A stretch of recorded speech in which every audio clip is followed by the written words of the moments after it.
In this video, we're going to look at how to work with strings in ARMv assembly. And I'm using the GNU assembler, so some of these things that I'm talking about may be specific to it, in particular the directives. So here's where I would put programming logic if I was going to do something, but in this particular example, we're just going to store some strings. But I need to tell the assembler that what I'm about to store or what I'm about to write is data as opposed to the code. This right here would be part of the text section, and so therefore I need to separate the two. So let's use a label, and we'll call this cat. And we'll write ASCII, and we'll just happen to call it, say, just cat again. And then dog is another label. And I'm using ASCII Z, and we'll look at the difference of these. And of course the labels don't have to match the string. So let's assemble that. as-g-o object.o code. So the G says include debugger information. And now we'll do link it.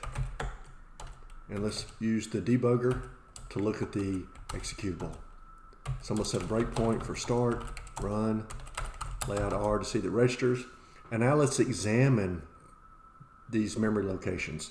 So I'm going to do X slash, and we can see 3 characters for each of these, but I'm going to put in 4, say binary characters. So it's 4. Each one is byte. It's not, excuse me, not binary, byte. Display them as characters, and I'm going to use the address for cat, whatever that is, and this will get it for me. And we can see a T, and then there's a D for some reason. When I use .ASCII, it is allocating space for just these 3 characters, and it does not try to terminate it with a null like a C-like string. So it has allocated space for these 3 characters and put those 3 characters in that space. If, however, I use X slash 4BC dog and look at it, we can see there's DOG, and here's the null. So this does null terminate it. So really it wrote 4 characters for me.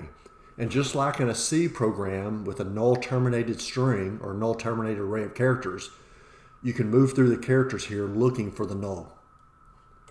So let's see about writing a string to standard out. So I'm going to quit from this. And when I want to write a string, I need to provide 4 things to the program. And these don't necessarily have to be in this order, but one of the things I need to do is in R7, I need to indicate what kind of system call it is. So in this case, I want it to be a 4. And what that means is this will be syscall is equal to a write. In R0, I'm going to indicate what kind of file pointer it is. So in this case, it's going to be 1.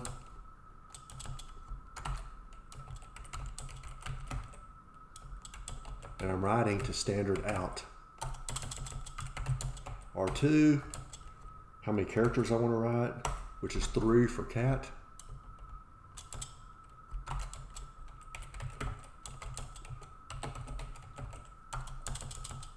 And I'm going to load into register 1 the address for cat. So address of string. And now I'm going to do a software interrupt. And it's software interrupt 0. That's what I need. So really we don't need the last part, the dog. Now let's clear this. We'll link it, or excuse me, assemble it again. Link it.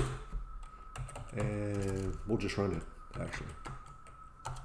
And there's my CAT.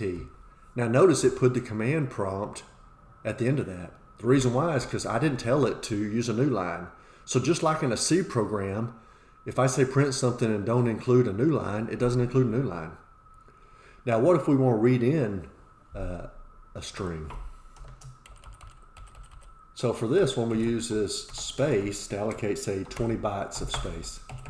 And we'll call this string to make it meaningful. And I still need to provide 4 bits of information, but the particular 4 aren't necessarily the same. So now what I'll do is I want to do a read. So my syscall will be 3. I'm going to read from standard in, and that uses a 0. I'm going to say 20 characters, potentially. I don't know what it is. So these are the same as what they were, except I need the new label.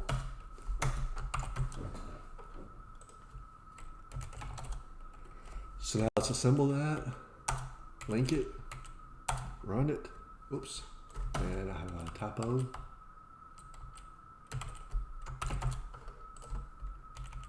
Assemble it again, link it, run it. And notice it's just waiting on me. So in that sense, it's kind of like the C scanf function. If you don't have a print statement with it to tell you the user what they need to type in, it just sit there waiting on you. So let's say cats and dogs. And because I only had a 3 here, it read this in and saved it, but then it only wrote out the 3 characters for cat. So let's do something to show that I can actually change something. And then we'll put the 20 in here just in case.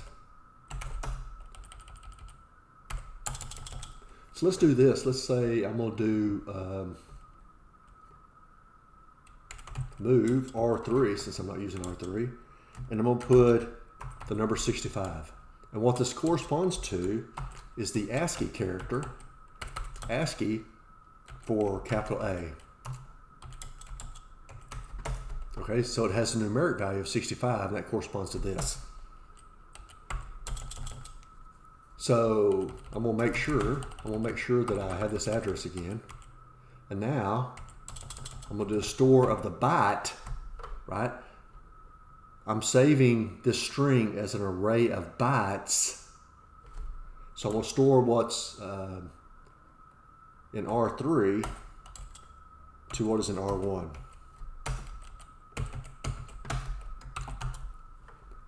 Now let's clear this again, assemble, link, and run it, and we'll say cats and dogs again.